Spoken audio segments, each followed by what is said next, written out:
Hello friends, good morning. Welcome to our YouTube channel move one edu. आज हम लोग pronoun के बारे में पढ़ेंगे। जैसा कि आप सभी को पता होगा कि हमने प्रोनाउन का पार्ट 1 वीडियो अपलोड कर दिया है और ये वीडियो का पार्ट 2 वीडियो है। आप सभी हमें कमेंट्स कर सकते हैं और सुझाव भी दे सकते हैं जिससे हम बेहतर कोशिश कर सकें। तो बिना समय गंवाए हम आज का वीडियो स्टार्ट करते हैं। तो जैसा कि आप सभी को पता है कि प्रोनाउन के बारे में आज हम लोग पढ़ने जा रहे हैं। तो प्रोनाउन हमने बता दिया है कि प्रोनाउन क्या होता है। तो प्रोनाउन सर्वनाम। प्रोनाउन क्या है? तो नाउन के बदले में प्रयोग होने वाला शब्द प्रोनाउन कहलाता है। नाउन के बदले में उसके स्थान पर प्रयोग होने वाला शब्द प्रोनाउन कहलाता है। एग्जाम्पल के तौर पर हम ले लेते हैं राम इज़ अ बॉय। फिर नेक्स्ट एग्जाम्पल लेते हैं राम इज़ माई फ्रेंड्स। इसी तरह बार बार राम का बोलना अच्छा भी नहीं लगता है और प्रयोग के हिसाब से ये सही भी नहीं है, अर्थात ग्रामेटिकल एरर है।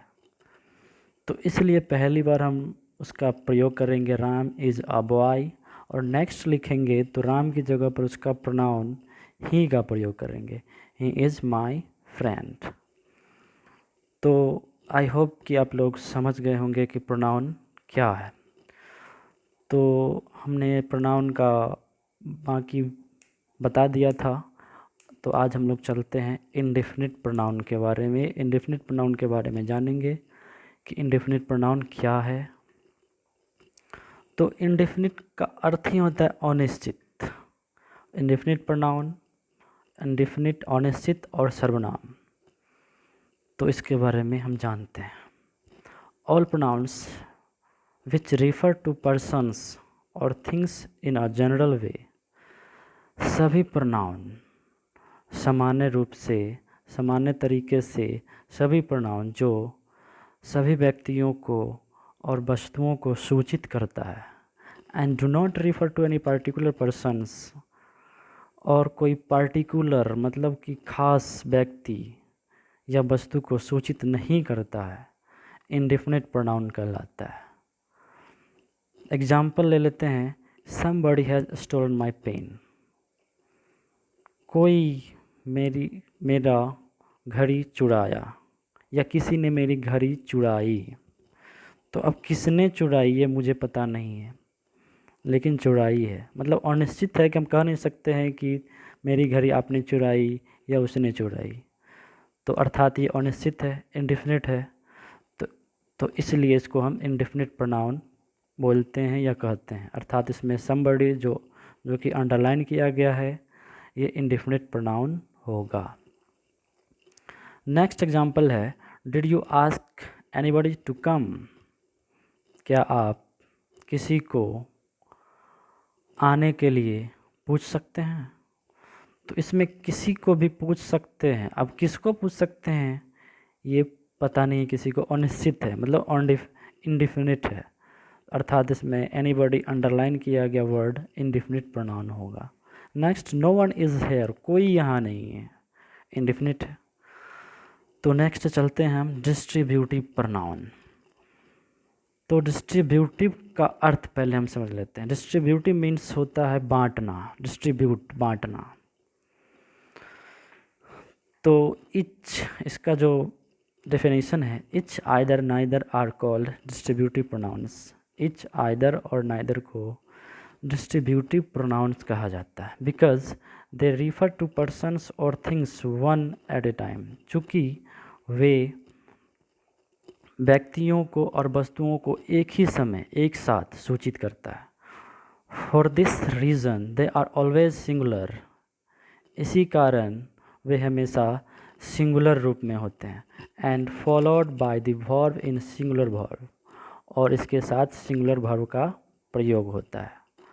अर्थात इच आइदर और नाइदर को डिस्ट्रीब्यूटिव प्रोनाउन कहा जाता है।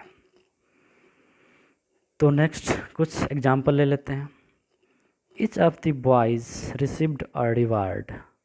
प्रत्येक व्यक्ति ने इनाम प्राप्त किया। तो इसमें प्रत्येक बांट रहा है कि प्रत्येक लड़कों ने इनाम प्राप्त किया या पाया, तो इसमें each underline word distributive pronoun होगा। Next example, this boys received each a reward. प्रत्येक लड़कों ने प्रत्येक इनाम प्राप्त किया, अर्थात बहुत सारे लड़के होंगे और बहुत सारे रिवार्ड होंगे, तो सभी लड़कों ने प्रत्येक रिवार्ड को प्राप्त किया, तो इसमें इच डिस्ट्रीब्यूटिव, जो कि बांट रहा है, बांटने का काम कर रहा है, अर्थात इच डिस्ट्रीब्यूटिव प्रोनाउन होगा। नेक्स्ट एग्जाम्पल, आइदर आई और यू कैन गो, या मैं या तुम जा सकते हो। Next example, neither of the accusations is true. कोई भी इल्ज़ाम दोष सत्य नहीं है, अर्थात इसमें जो etch, either, neither, underline word है, ये सब डिस्ट्रीब्यूटिव प्रोनाउंस है। नेक्स्ट चलते हैं, रिलेटिव प्रोनाउन। रिलेटिव का अर्थ होता है, रिलेटिव का अर्थ होता है किसी को रिलेट्स करना, अर्थात संबंधित। ए रिलेटिव प्रोनाउन रिफर्स और रिलेट्स टू सम नाउन। एक रिलेटिव प्रोनाउन किसी कुछ नाम को रिफर्स करता है, सूचित करता है और उससे संबंधित होता है। Which is called its antecedent, जो इसके पूर्व आता है। इफ अर्थात a word which works in a sentence as a pronoun and conjunction is called relative pronoun. Okay, तो a word which works in a sentence as a pronoun and conjunction is called relative pronoun. एक शब्द जो वाक्य में pronoun और conjunction की तरह संबंधित होता है, कंजंक्शन की तरह कार्य करता है, वो रिलेटिव प्रोनाउन होता है। रिलेटिव का अर्थ होता है संबंधी, मतलब किसी से संबंध जोड़ना, और कंजंक्शन का मतलब होता है जोड़ना। तो कोई भी शब्द या जो शब्द वाक्य में प्रोनाउन अर्थात सर्वनाम और कंजंक्शन की तरह काम करता है, वो रिलेटिव प्रोनाउन कहलाता है। तो इस प्रकार कुछ एग्जाम्पल ले लेते हैं। This is the boy who came late. यह वही लड़का है जो लेट आया, अर्थात हूँ उसको जोड़ संबंधित, मतलब उसको जोड़ रहा है कि यह वही लड़का है जो लेट आया है। I have found the pen which I had lost.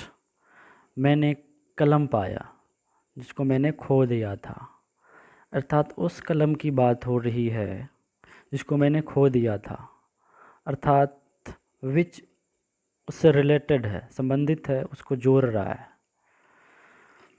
I have a book which is new. मेरे पास एक किताब है जो नया है, अर्थात किताब का संबंध बता रहा है कि मेरे पास जो किताब है वो नया है, अर्थात इसमें अंडरलाइन वर्ड हूँ विच रिलेटिव प्रोनाउन कहलाएगा। Next, interrogative pronoun. तो जैसा कि आप सभी को पता है, इंट्रोगेटिव का अर्थ होता है प्रश्नवाचक, प्रश्नवाचक सर्वनाम, अर्थात this pronouns are used for asking questions. ये प्रोनाउन वाक्य में प्रश्न करने का काम करता है या प्रश्न पूछने का काम करता है, प्रश्न पूछने के लिए प्रयोग किया जाता है। तो कोई भी सर्वनाम, कोई भी शब्द जो प्रश्न करने के लिए किया जाता है वो रिलेटिव इंट्रोगेटिव प्रोनाउन कहलाता है। इस प्रकार कुछ एग्जाम्पल ले लेते हैं। हु आर यू, तुम कौन हो। तो इस वाक्य में हु अंडरलाइन वर्ड प्रश्न करने का काम कर रहा है कि आप कौन हैं या तुम कौन हो। Next example, what is this, यह क्या है। क्वेश्चन पूछ रहा है कि यह क्या है, इसमें underline word what interrogative pronoun होगा। Next, what is your name, तुम्हारा नाम क्या है। इसमें व्हाट क्वेश्चन पूछने का काम कर रहा है कि तुम्हारा नाम क्या है, अर्थात इसमें underline word what interrogative pronoun होगा। Thanks for watching my video. इसमें कुछ गलती हो गई हो तो sorry. Please like, comment, share and subscribe my channel. And अगर आप सभी का कोई भी सुझाव हो तो आप हमें कमेंट्स ज़रूर कर सकते हैं, या आप हमारे फेसबुक पेज पे भी फॉलो कर सकते हैं और वहाँ कमेंट्स कर सकते हैं। I will try best. Okay, thanks.